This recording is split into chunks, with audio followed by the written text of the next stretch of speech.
Class 11 chapter 4 इस्लाम का उदय और विस्तार। हम लोग इस चैप्टर का पिछले 2 क्लास में अध्ययन कर चुके हैं। अब हमारा जो अगला टॉपिक है वो है विद्या और संस्कृति। इसका मतलब है कि इस्लामी विद्या और इस्लामी संस्कृति के बारे में जानकारी प्राप्त करेंगे। हमें ये भी देखना है कि जब अन्य लोगों के साथ संपर्क में आने पर मुसलमानों के धार्मिक और सामाजिक अनुभवों में गहराई आई तो मुस्लिम समुदाय को अपने ऊपर सोच विचार करना पड़ा और ईश्वर, जिसको वह अल्लाह मानते हैं, संसार से जुड़े मुद्दों से भी जूझना पड़ा। एक मुसलमान का आदर्श आचरण सबके सामने कैसा होगा, कैसे में रहना चाहिए, इन सारी चीज़ों का उन्होंने एक स्पष्ट उद्देश्य रखना पड़ा। तो सृष्टि की रचना का उद्देश्य क्या है? कोई व्यक्ति यह कैसे जान सकता है कि ईश्वर उसके द्वारा पैदा किए गए जीवों से क्या चाहता है? कोई सृष्टि के रहस्यों को कैसे समझ सकता है? तो बहुत सारे इस तरह का जो प्रश्न थे उसका उत्तर मुसलमान विद्वानों ने दिए, है ना। और इस प्रकार उन्होंने एक अपनी सामाजिक पहचान को मजबूत बनाने के लिए तमाम तरह के विद्या और संस्कृति में निपुण हुए। धार्मिक विद्वान को हम इस्लामी भाषा में उलेमा कहते हैं, उलेमा के नाम से जानते हैं। और धार्मिक विद्वानों के लिए कुरान से प्राप्त ज्ञान, जिसको इल्म, और पैगंबर मोहम्मद का आदर्श व्यवहार सुनना, ये ईश्वर की इच्छा को जानने का एकमात्र तरीका है और वह इस विश्व में मार्गदर्शन प्रदान करता है। साथ ही साथ मध्यकाल में उलेमा द्वारा जो है उलेमा अपना समय कुरान पर टीका लिखने में और मोहम्मद की प्रमाणिक उक्तियों और प्रमाणिक कार्यों के लेखबद्ध करने में लगाते थे। यानी उलेमा ही है जो कुरान पर टीका लिखने का काम किया है और पैगंबर मोहम्मद की जो महत्वपूर्ण बातें हैं उसको लिखा है और उसके कार्यों को इन्होंने लेखबद्ध किया है। तो कुछ उलेमा ने कर्मकांडों यानी इबादत के जरिए ईश्वर के साथ मुसलमानों के संबंध को नियंत्रित करने और बाकी सारे सामाजिक कार्यों के जरिए बाकी इंसानों को मुसलमानों के साथ नियंत्रित करने के लिए कानून और शरिया का निर्माण किया। तो इसका मतलब है कि कानून और शरिया जो है उसको एक आदमी ने बनाया है, ऊपर से आकर के किसी गॉड ने नहीं लिख दिया है। हर धर्म में यही कहानी है। बातें समझिए कि कैसे शरिया का निर्माण किया गया है। इस्लामी कानून तैयार करने के लिए विधिवेताओं ने तर्क और अनुमान का इस्तेमाल किया, क्योंकि कुरान और हदीत में हर चीज़ प्रत्यक्ष नहीं थी। हर चीज़ कुरान और हदीत में हर चीज़ प्रत्यक्ष नहीं थी और शहरीकरण के कारण हमारा जो जीवन शैली है वह बिल्कुल जटिल बन गया था। बहुत सारे ऐसे समस्याएं आ रही थी जिनको निपटाने में हमें अनेक प्रकार से उनके तरीकों के बारे में सोचना पड़ रहा था। तो स्रोतों के अर्थ और निर्णय जैसे कानून शास्त्र का निर्माण करना, ये सभी मतभेद आने लगे कि एक तरफ हमारे धर्म के अंदर हिंसा भी बढ़ रही है, हम किस कानून को बना करके इस हिंसा को कंट्रोल करें, इस कानून को कौन लागू करेगा, ठीक, और किस तरह से जो इनके पास धन दौलत आ चुके हैं इसका कमांड किया जाए, कंट्रोल किया जाए। तो इस तरह आप देखेंगे कि मतभेदों के कारण 8वीं और 9वीं शताब्दी में कानून की 4 शाखाएं यानी मजहब बन गई और ये 4 शाखा था मलिकी, हनीफी और शफी, हनबली थी, जिनमें से प्रत्येक का नाम एक प्रमुख विधिवेता के नाम पर रखा गया था। और इनमें से अंतिम शाखा जो था सर्वाधिक रूढ़िवादी था। कौन? तो हनबली जो है सर्वाधिक रूढ़िवादी था। शरिया ने सुन्नी समाज के भीतर सभी संभव कानूनी मुद्दों के बारे में मार्गदर्शन प्रदान किया, यानी सलाह दिया। हालांकि यह वाणिज्यिक और अथवा दांडिक या जो भी था दंड व्यवहार के रूप में या व्यापार के सिलसिले में, ठीक है, या फिर संवैधानिक मुद्दों की अपेक्षा ये बिल्कुल ही व्यक्तिक स्थिति के प्रश्नों के बारे में अधिक स्पष्ट था, जैसे विवाह, तलाक और विरासत के बारे में अस्पष्ट था। कुरान शरीफ में लिखा है कि यदि संसार के सभी पेड़ कलम होते, यदि संसार के सभी पेड़ कलम होते और समुद्र स्याही होते और इस तरह 7 समुद्र स्याही की पूर्ति करने के लिए भी होते, तो भी लिखते लिखते अल्लाह के शब्द समाप्त ना होते। ये कुरान में लिखा गया है, अध्याय 31 ये पद 27 में लिखा गया है। ठीक है, तो इस प्रकार अरबी भाषा में जो रचित कुरान है, मूल रूप से कुरान की रचना किस में हुई है? अरबी भाषा में हुई है। 114 अध्यायों में विभाजित है, जिनकी लंबाई क्रमिक रूप से घटती जाती है, और इस प्रकार आखिरी सूरा सबसे छोटा है, जो केवल अपवाद है। तो किसी भी धर्म में जो लिटरेचर्स और धर्म ग्रंथ को लिखने का काम किया गया है, वह दूतों के आगमन के कई सालों बाद किया गया है। तो कभी कभी इनकी प्रामाणिकता पर संदेह उठने लगती है, और तब खास करके ज़्यादा उठता है जब समाज में कुछ नियम ऐसे होते हैं हर धर्म में, जो बांटने का काम कर बैठते हैं, जो अंधविश्वास को बढ़ावा देने का काम करते हैं, जो पाखंड को बढ़ावा देने का काम करते हैं, या फिर वो गलत आचरण और व्यवहार की नीति के कारण लोगों का शोषण होने लगता है। तभी वहाँ पर इस तरह की बातें उठती है।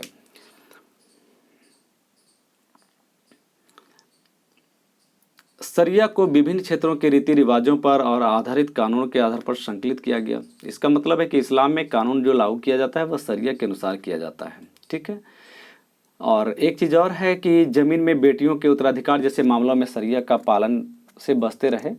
खास करके शासन में शासक और उसके अधिकारी राज्य की सुरक्षा के मामलों को नियमित रूप से निपटाते थे।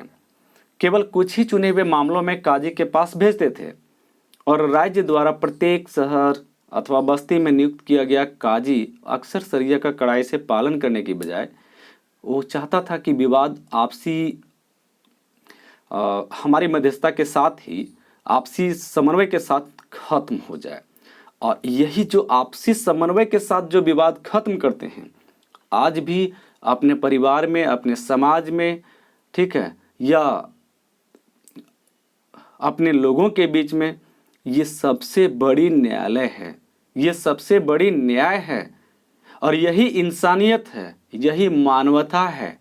मानवता वो नहीं है जिसमें आप लड़ झगड़ करके और आपसी समन्वय से किसी भी विवाद को ना सुलझा करके आप कोर्ट पहुंच जाते हो, आप किसी और के शरण में पहुंच जाते हो। आपके लिए वो मानवता नहीं है।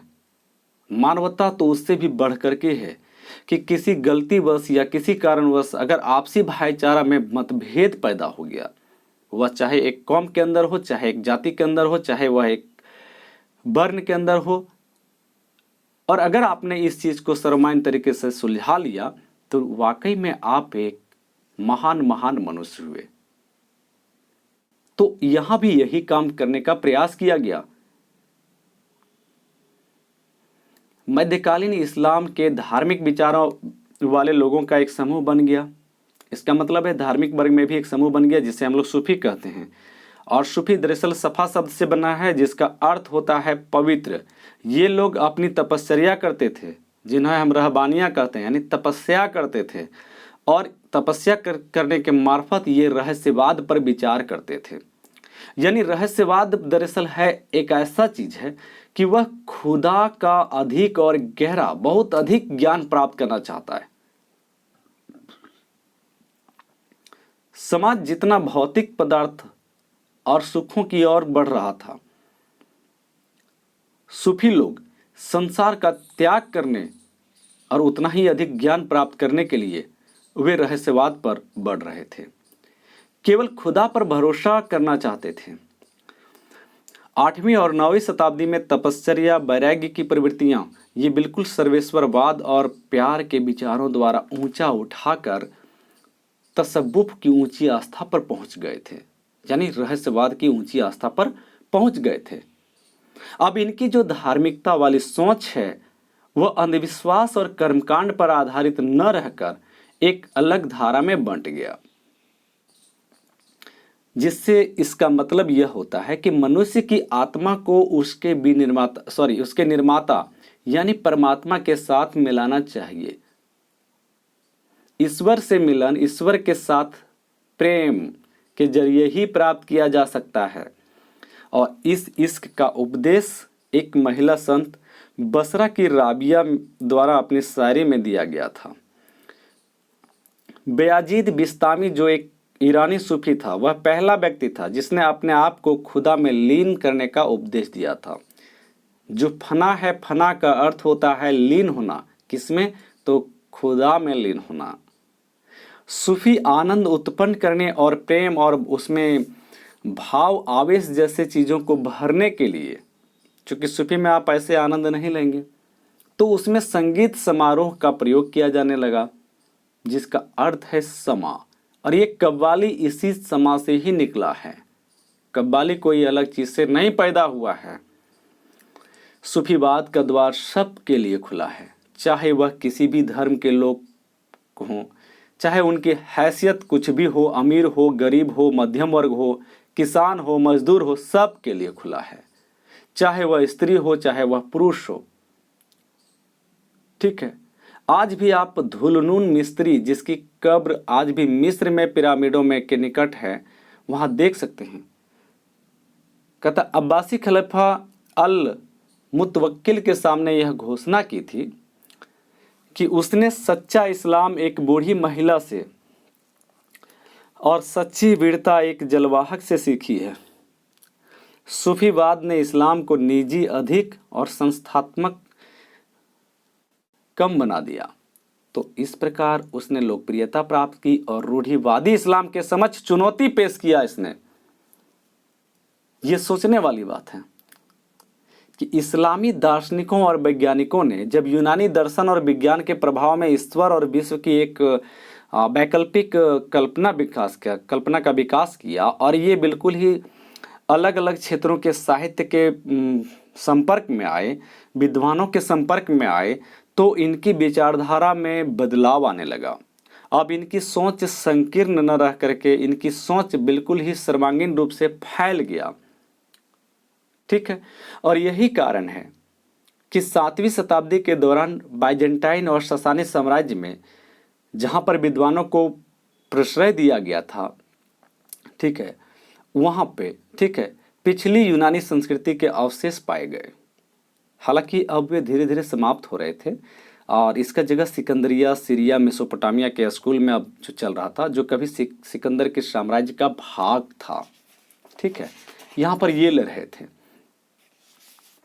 जो कभी सिकंदर के साम्राज्य का भाग था, अब इसका ये ले रहे थे।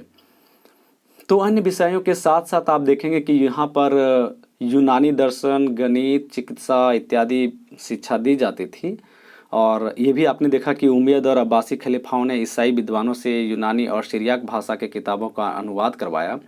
अल मामून के शासन में एक सुनियोजित क्रियाकलाप भी बनाया। इस प्रकार यहाँ पर बगदाद में एक पुस्तकालय की भी स्थापना की गई, वह विज्ञान संस्थान जिसे हम लोग बायत अल हिकमा के नाम से जानते हैं। और यहाँ पर विद्वान लोग काम करते थे। यहाँ पर अरस्तु की कृतियाँ, यूक्लिड, एलिमेंट्स, टोलेमी की पुस्तक एल्मागेस्ट की और अरबी पढ़ने वाले विद्वानों का ध्यान दिलाया गया। ठीक है। और इन लोगों ने बिल्कुल ही एक विदेशी पुस्तक को, मतलब कह सकते हैं इस्लाम धर्म से अतर पुस्तक को, ठीक है, इतर पुस्तक को पढ़ा, जो खगोल विज्ञान से परिचित हुए, गणित और चिकित्सा के बारे में भी परिचित हुए। इवन यहाँ तक कि आप समझ लो, यही व्यापार के मार्फत हमारे भारतीय पुस्तकों का अनुवाद भी इसी काल में किया गया। किस भाषा में किया गया? तो अरबी में। खगोल विज्ञान का किया गया, गणित का किया गया, चिकित्सा का किया गया। और ये पंचतंत्र जिसका कलिलवा दिमना के नाम से अनुवाद किया गया। तो हमारे भी जो धर्म और संस्कृति के ज्ञान हैं वे यूरोप में फैलाया वह अरब लोग ही थे। और अरब लोगों ने हमारे बहुत सारे किताबों का अनुवाद अपनी अरबी भाषा में कर लिया। उसके बाद तुर्की, फारसी भाषा में होते रहा, चलते रहा। तो ज्ञान दरअसल ये है कि ये बढ़ता है इसी तरह से। ज्ञान को पकड़ करके एक झोले में बांध करके एक बक्से में रख देने से नहीं चलता है। किताब को आप वहाँ रख दिया आपने, कोई काम का नहीं चीज़ है। आपने उसमें अंधविश्वास भर दिया, पाखंड भर दिया, और आप उससे पढ़ा रहे हो, अंधविश्वास वाली चीज़ें पैदा कर रहे हो, ठीक है। तो ये सब कुछ बिल्कुल ही गलत है, ये सब कुछ नहीं होना चाहिए। जिसके कारण होता यूं है कि जो धर्म बाहर के तत्वों को अध्ययन करके वह अपने आप में रख लेता है, वह निश्चित रूप से अपने लोगों को बतलाता है, तो उसका ज्ञान अपने ज्ञान के अलावा बाहरी ज्ञान से उसका संपर्क स्थापित हो जाता है, और तब वह एक नए विधि को विकसित कर लेता है, एक नए सोच को विकसित कर लेता है, ठीक है। और यही कारण है कि इस्लामी विद्वान भी जो हुए हैं, ये व्यापार के मार्फत, आपने देखा ना कि अरबी व्यापारी लोग थे और किस तरह से ये अपने सामान को ले जाया करते थे। ये अपने साथ विद्वानों और कवियों को भी आश्रय प्रदान करते थे, ठीक है। तो यही रीजन है कि जब लोग खुले विचार से आप कवि को रखेंगे, विद्वान को रखेंगे, विभिन्न विभिन्न लोगों को रखेंगे, जहां आपके दरबार की शोभा बढ़ने के साथ साथ आपके ज्ञान का विस्तार भी होगा। चिकित्सा शास्त्र के क्षेत्र में भी काम किया गया। आप यूं देखिए, एक पुस्तक है, ठीक है, अल कानून फिल तिब, ये बिल्कुल ही चिकित्सा सिद्धांत को बतलाता है। कहता है जो 10 लाख शब्दों वाली पांडुलिपि थी यह पुस्तक, और इसमें उस समय के औषधि शास्त्रों द्वारा बेची जाने वाली 760 औषधियों का उल्लेख किया गया है। आज के संदर्भ में ये किताब हमारे लिए कितना बेनिफिट रखता है, जरा सोचो। आज जबकि हम लोग मेडिकल फैसिलिटी में इतना उन्नत हैं, ठीक है, हमारे साइंटिस्ट ने उन्नत बना रखा है, तो मुझे लगता है कहीं ना कहीं ये 760 औषधियाँ तो 100% उनके काम में ही आती ही होगी, उसके अलावा भी खोज किया गया होगा। तो बहुत सारे पुस्तक हैं, जैसे एक आहार विज्ञान पुस्तक है, इस पर भी बतलाया गया है, और यूरोप में भी पाठ्य पुस्तक के रूप में काम किया गया था, जैसे एक लेखक एविसन्ना के नाम से जाना जाता है। और एक और था वैज्ञानिक और कवि उमर खयाम, अपनी मृत्यु से ठीक पहले वह पुस्तक पढ़ रहा था। उसकी सोने की दांत कुरेदनी इस पुस्तक के तत्व मीमांसा विषय अध्याय के 2 पृष्ठों के बीच पड़ी हुई थी। तो मध्यकालीन इस्लामी समाज में बढ़िया भाषा और एक ही बहुत क्रिएटिविटी कल्पना को किसी व्यक्ति के जो उसके गुण हैं, उसके प्रयास हैं, उसको तवज्जो दिया गया, ठीक है, और उसको उसके अदब के स्तर को उठा दिया गया। तो अदब का अर्थ है कि साहित्यिक और सांस्कृतिक परिष्कार। इसका मतलब है अदब रूपी अभिव्यक्तियों में पद्य यानी नज्म अथवा सुव्यवस्थित विन्यास, जिसे हम लोग गद्य कहते हैं।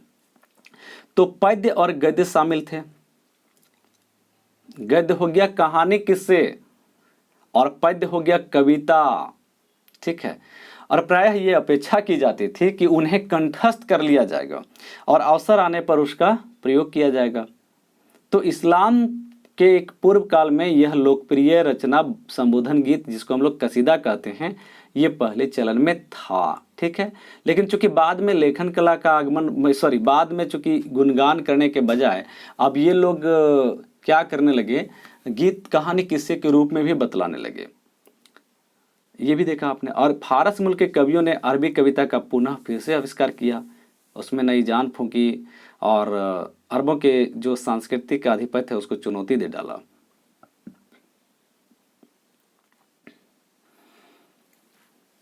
अबू नुवास एक जो फारसी मुल्क का था, उसने इस्लाम द्वारा कहा कि आनंद मनाने के इरादे से शराब और पुरुष प्रेम जैसे नए जो भी कार्य थे, ठीक है, उसको भी उसने कविता के मार्फत रचना करके एक नया मार्ग चुन लिया। और इसी परंपरा का अनुसरण करते हुए आप पाएंगे कि सूफियों ने रहस्यवादी प्रेम की मदिरा द्वारा उत्पन्न मस्ती का गुणगान किया। साथ ही साथ जब अरबों ने ईरान पर विजय प्राप्त की, ठीक है, तब पहलवी जो प्राचीन ईरान की पवित्र पुस्तक में से एक था, उसकी भी पतन हो चुकी थी, ठीक है। तो शीघ्र ही पहलवी का एक और नया रूप आ गया, जिसे नई फारसी कहा जाने लगा और इसका विकास हो गया। यानी पहलवी का पतन होना और उसकी जगह पर एक नई फारसी का आगमन होना। सामानी राजदरबार के कवि थे रुदकी, ये इन्होंने भी एक नई फारसी कविता को लिखा।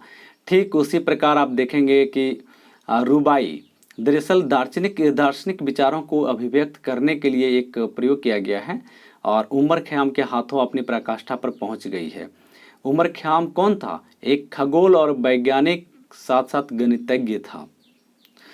ये बिल्कुल ही जो अलग अलग समय पर बुखारा, समरकंद, इस्फहान में रहे थे और वहाँ पर इन्होंने आख्यान रुस्तमा का है, जिसमें प्रारंभ से लेकर अरबों की विजय तक की कहानी यानी ईरान के चित्रण काव्यात्मक शैली में किया गया है। यानी अब जो पुस्तक लिखे जा रहे हैं उसमें लेखन कला के साथ साथ चित्र बना करके वर्णन किया जा रहा है। तो भारत में फारसी प्रशासन और संस्कृति की भाषा बन गई थी।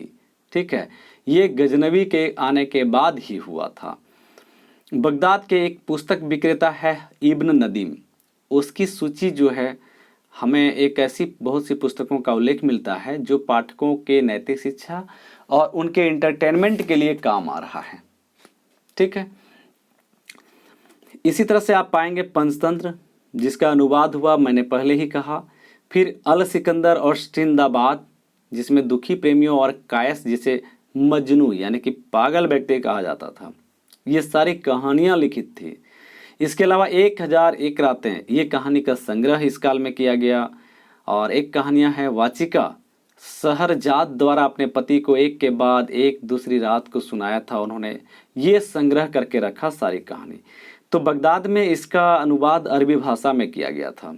साथ ही साथ मामलुक काल में काहिरा में इसमें और भी कहानियां जोड़ दी गई और कहानियों के जो प्रकृति थे, जो किस्से थे, वह इस तरह से मनुष्यों को उदार, मूर्ख, भोले भाले और धूर्त मनुष्यों का चित्रण करती है। इस किस्से को जोड़ा गया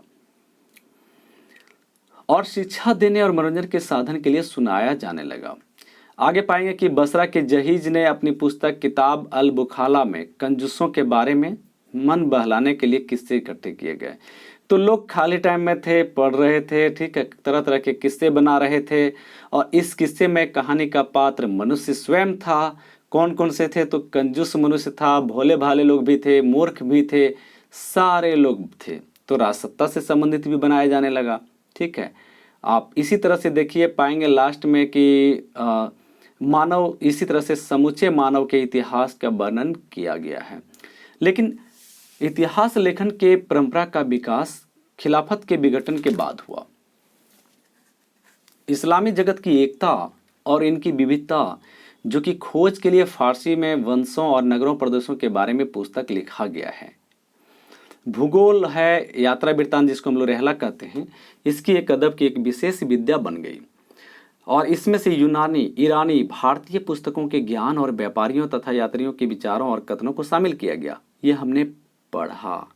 ठीक है, इस प्रकार आप देखेंगे कि गणितीय भूगोल में बसे हुए संसार को भूमध्य रेखा के समानांतर हमारे 3 महाद्वीपों के अनुरूप 7 किस्म की जलवायु में विभाजित किया गया। प्रत्येक शहर की बिल्कुल सही स्थिति का निर्धारण इस खगोल वैज्ञानिक तरीके से किया पाएंगे। ठीक है, तो मुकदसी का वर्णनात्मक भूगोल, जिसे हम लोग एहसान अल तकसीम अर्थात सर्वोच्चम विभाजन के नाम से जानते हैं। मसूदी की एक पुस्तक है मुरुज अल धहाब। इस पुस्तक में भूगोल और सामान्य इतिहास के बारे में बतलाया गया है। साथ ही अलबरूनी की प्रसिद्ध पुस्तक है तहकीकात मालिन हिंद। तहकीकात ये हिंद है, जिसमें भारत का इतिहास है। इसको आप याद कर लेंगे। ठीक है, और इसके अलावा आप देखेंगे सांस्कृतिक नमूना भी है, जिसमें आर्किटेक्चर्स का नमूना है। मेहराब है, गुंबद है, मीनार है, खुले सहन है। ये इमारतें मुसलमान की आध्यात्मिक और व्यवहारिक ज़रूरतों दोनों को व्यक्त करता था। इस्लाम की पहली शताब्दी में मस्जिद ने एक विशिष्ट वास्तुकला का रूप लिया, जो कि खंभों के सहारे वाली छत प्राप्त कर लिया। दीवार से नहीं बल्कि खंभों के सहारे। साथ ही साथ मस्जिद में एक खुला प्रांगण होने लगा, जहां पर एक फव्वारा अथवा जलाशय बनाया जाता था और यह प्रांगण एक बड़े कमरे की ओर खुलता था। ये लोग जिसमें प्रार्थना अर्थात नमाज अदा करने वाले व्यक्ति के लिए यहाँ स्थान होता था। बड़े कमरे की 2 विशेषताएं थी जो आज तक महत्वपूर्ण है। दीवार में एक मेहराब जो मक्का यानी किबला की दिशा का संकेत करता है, और एक मंच जहाँ से शुक्रवार को दोपहर की नमाज के लिए पढ़ा जाता था। ठीक है, तो उसका प्रयोग किया जाता था। मीनार दरअसल एक धर्म के अस्तित्व का प्रतीक था। शहरों और गांवों में लोग समय का अंदाजा 5 दैनिक प्रार्थनाओं और साप्ताहिक उपदेशों से सहायता से लगाते थे।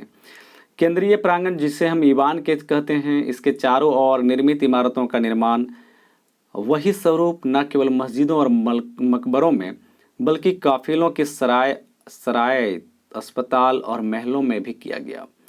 उम्मयदों ने नखलिस्तानों में मरुस्थली महल बनाए, जैसे फिलिस्तीन में खिरबत अल मफजर और जॉर्डन में कुसाइर अमरा, जो ठाठदार और विलासपूर्ण निवास स्थानों जैसे शिकार और मनोरंजन के लिए फेमस था और काम में आता था। इसी तरह देखेंगे कि अब्बासियों ने एक नया शहर बसाया जिसे हम लोग हारून अल रशीद के नाम से पढ़ते हैं। उसमें बहुत सारे कहानी और किस्से का भी जिक्र किया। ठीक है, तो बगदाद में अब्बासियों के विशाल महल अथवा काहिरा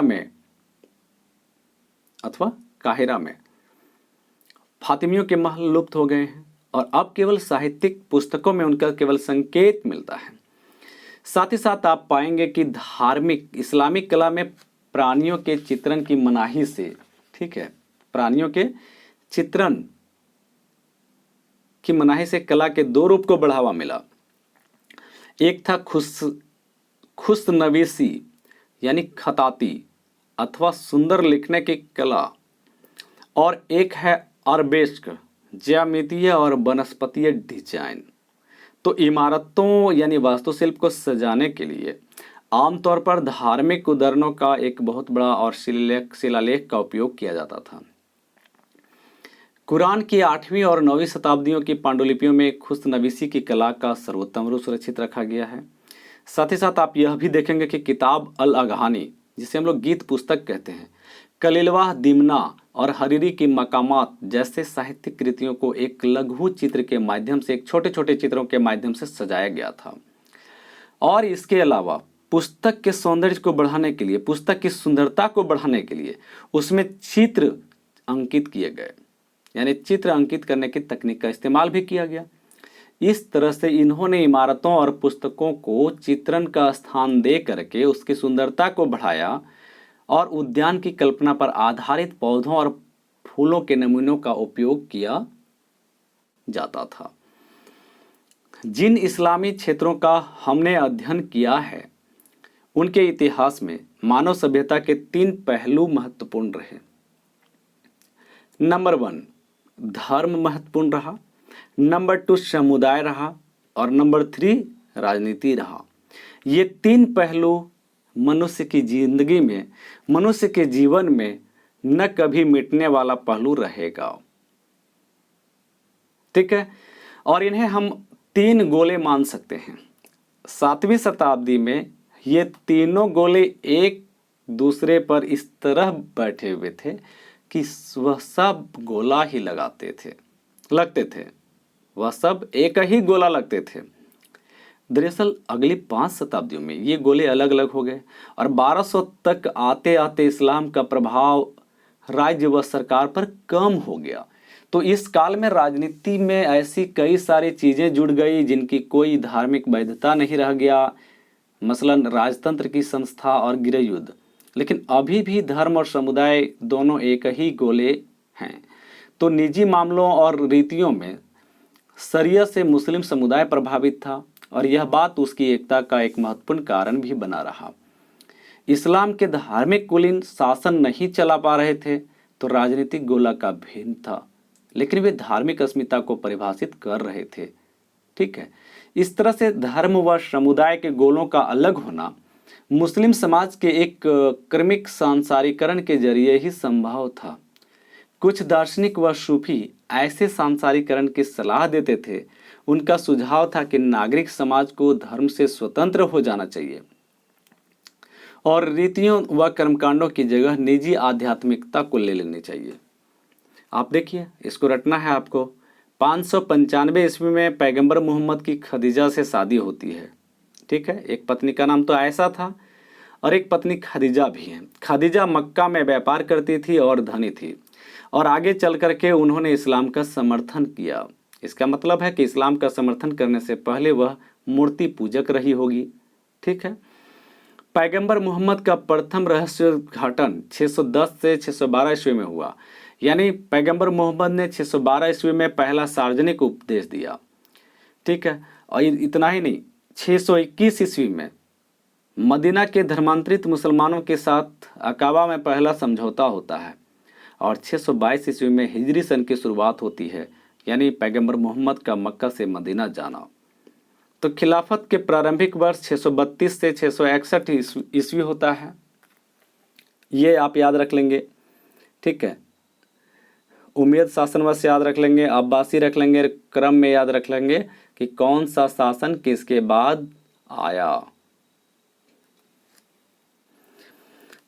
जिन बच्चों ने मेरे इस चैनल को सब्सक्राइब नहीं किया है तत्काल वे सब्सक्राइब कर लें, ताकि आपको सारी पाठ्य सामग्री इस चैनल पर मिल जाएगी। और इसको फॉरवर्ड भी करें।